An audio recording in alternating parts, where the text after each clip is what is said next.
Yeah, I guess you could say it's technically not over, but the Celtics are minutes away from their 17th NBA championship. While the Celts have the luck of the Irish and the Big Three, the Lakers need all the help they can get. As of last night, the Patriots' preseason is officially over, and for the first time in his career, Tom Brady did not play in any preseason games. Tom was not even at Giants Stadium last night.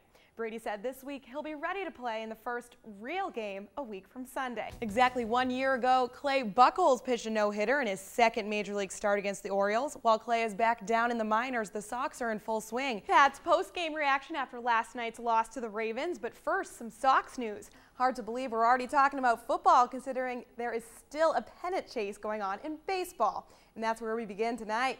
We'll get to the Pats in just a second, but first some news from the Red Sox. Although today's activities were technically voluntary, today's practice roster boasted some big-name Patriot talent. True to form, Coach Belichick says the Patriots' goal for their final preseason game is to just keep improving. Well, most Americans associate the Tour de France with Lance Armstrong and doping scandals. While Ashley Olsen's ex-boyfriend has retired, the doping has not.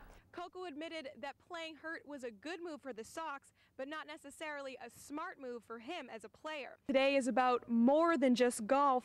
Dana Quigley credits Butler Hospital for his ability to stay sober over 18 years. Schilling has helped the Red Sox to 2 World Series titles since arriving in Boston back in 2004. He has the best postseason record in Major League history at 11-2. Torrey Pines, people were still talking about Tiger Woods' performance from last night, but Rocco Mediate stole the show and the #1 spot from Tiger Woods. This weekend, the Red Sox came to the City of Angels looking for a good start to the second half of the season. After last night's embarrassing 11-3 loss, Boston was looking for some retribution. Would they invest in some sparklers or something? I think Yes. that's cheaper. Yeah, a lot of crying people with sparklers, but at least they got something. Liz Frizz is here now with a preview of the Nissan Sports Wrap. What's coming up? Yes, well, this weekend at the annual Rhode Island National Guard Open House Air Show, I was lucky enough to have opportunity to live out my own version of Top Gun. And she didn't throw up. No, or I did a little bit. I flew at over 400 miles per hour with the Royal Air Force Red Arrows, and I have that behind-the-scenes tour and a whole lot more coming up on the Sports Wrap. As you know, an injured right foot prevented him from taking any snaps in any preseason game, but Brady insists the foot has improved and cannot wait to take the field Sunday against the Chiefs. The season might be months away, but today's passing camp proved the Patriots excel on any field in any season. The third game is generally the opening act for all the projected starters, and considering they entered the game at 0-2, things needed to get better. Mimi Alardi not only leads the league in scoring, but also contributes to Prout's scoreboard with a league best assist total. Over to the big leagues now. Tonight, the Boston Red Sox take the field in Minnesota for their 7th straight road game. This spring training, Manny Ramirez has pretty much been a model player. He's not Manny being Manny, he's Manny being a Red Sox. I would make great waitresses at the CBS Scene restaurant, right? I'm not for CBS. Sure, I think you do a good job. Liz is here with the Sports Wrap, and it was really a big night for the Celtics. And it's still going, huge night. I'm Liz Frisoli at Gillette Stadium. The Patriots are coming into this weekend's divisional playoff well rested and ready to win. Now over to a less traditional sport, but certainly a fitting one for the 4th of July, a hot dog eating contest. Today, world record holder Joey Jaws Chestnut proved he's still top dog when it comes to hot dogs. Tonight, the Paw Sox traveled to Rochester knowing they could clinch a playoff spot, and a win would take them into the postseason for the first time in 5 years. Maybe it was nerves, or maybe it was the chilly New York air, but the Paw Sox did not come out swinging. After taking 2 out of 3 from the Yankees, the Red Sox return home to battle the White Sox tonight, but they're going to do it without Josh Beckett. Beckett is experiencing some inflammation in his right elbow and was just placed on the 15-day retroactive disabled list. Daisuke Matsuzaka will make the start and is coming into the matchup sporting a 15-2 record. Also in uniform tonight for the Sox is newly signed catcher David Ross. The Red Sox are currently 4.5 games back of the Rays and lead the Twins 2.5 in the wild card race. Just down the road, the Pawtucket Red Sox are in action tonight as they host the Buffalo Bisons. The Paw Sox hope to continue their 4-game winning streak as they put Charlie Zink on the mound. Pawtucket has clinched a playoff spot and has a chance at winning the division, sitting just 3 games back of the Scranton Wilkes Barre. It's a bird. It's a plane.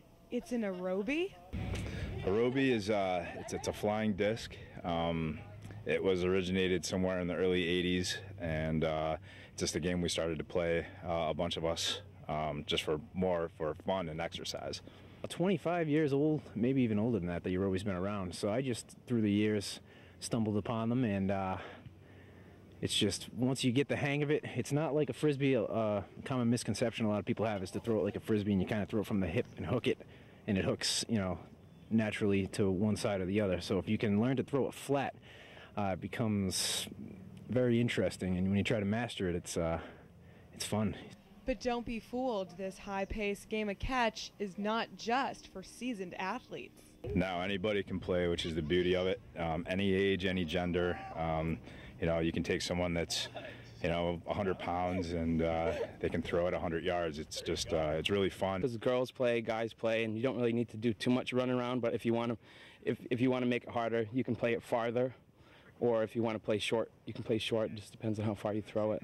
Aerobi's no walk in the park. These guys have been known to burn over 1,000 calories in just one outing. We play catch. We try to make it more of an exercise thing. It's tough when you're playing at those distances. When you throw it, there's a big margin of error. So we're running a lot laterally and stuff like that, and it's fun. We burn a lot of calories, and it's you know, it's great exercise. We'll burn sometimes up to 2,000 calories in a session, which is not easy to do. Aerobi has been around for over 20 years and recently gained recognition in 2003 with a Guinness World Record. And the Aerobi holds the Guinness Book of Records for a hand-thrown object at 1,333 feet, which is over a quarter of a mile somebody threw that thing. So it goes really, really far, and you have to run really, really hard to catch it, and you, in turn, burn a lot of calories, and it's a really good exercise. I'd recommend it for anybody. You know, especially if you get a nice day, you don't have, it gets you outside. You know, you get a great cardio workout, you get a great leg workout. Aerobi's versatility and portability are sure to make it a fun sport for years to come. In East Greenwich, Liz Frisoli, Eyewitness Sports. Weekend, the Royal Air Force Red Arrows showcased their acrobatics at the Rhode Island National Guard Air Show. I was lucky enough to get a behind-the-scenes tour, and after a quick wardrobe change and oxygen mask crash course, I was ready for the friendly skies. After scaling the fighter jet and hopping in, I felt like one of the guys. One of the elite RAF Red Arrows guys, that is. It's the best flying job, I think, for any fast jet pilot, certainly in the Royal Air Force, which is why it attracts the guys that it does. We only get to do 3 years in this job. We have a team of 9 pilots, so we get 3 new guys in and 3 guys leave every year. Even at speeds clocking over 400 miles an hour, I felt safe in the hands of my pilot. Damien Ellicott has been flying planes for most of his adult life. Well, I've been in the Royal Air Force for 11.5 years as a fast jet pilot, and I flew the Jaguar frontline aircraft before I came to this job. Flying for the Red Arrows is more than just guts and glory. It takes skill, precision, and a whole lot of athleticism. Well, the guys, we all just go to the gym or go running, do weights, perhaps 3 or 4 days a week, just whenever we can, really. Just to keep kind of a basic level of fitness to enable us to do the job a little bit easier. We have a minimum fitness standard. The Air Force as a whole has a fitness standard. It does help if you're fitter, because as you probably saw from the flight you just had, it is tiring, and in the displays that we do, it's very physically demanding. So it helps if you are fitter than average, perhaps. But just fitter than average will not cut it if you want to fly with the Red Arrows. That definitely takes some time. About 10 to 12 years of flying training, which is what it's taken all of us from never having flown an aeroplane before to being able to fly for the Red Arrows in a display. We're looking forward to the weekend. You know, we brought a whole team of about 50 or so people, including our technicians and our support crew. We're really looking forward to the weekend and hope that there's going to be a lot of people that turn up here at Concert State to see our display. You can catch the Red Arrows in full effect at their air show Saturday and Sunday at the Quonset State Airport Army Aviation Support Facility. In North Kingstown, Liz Frisoli, Eyewitness Sports.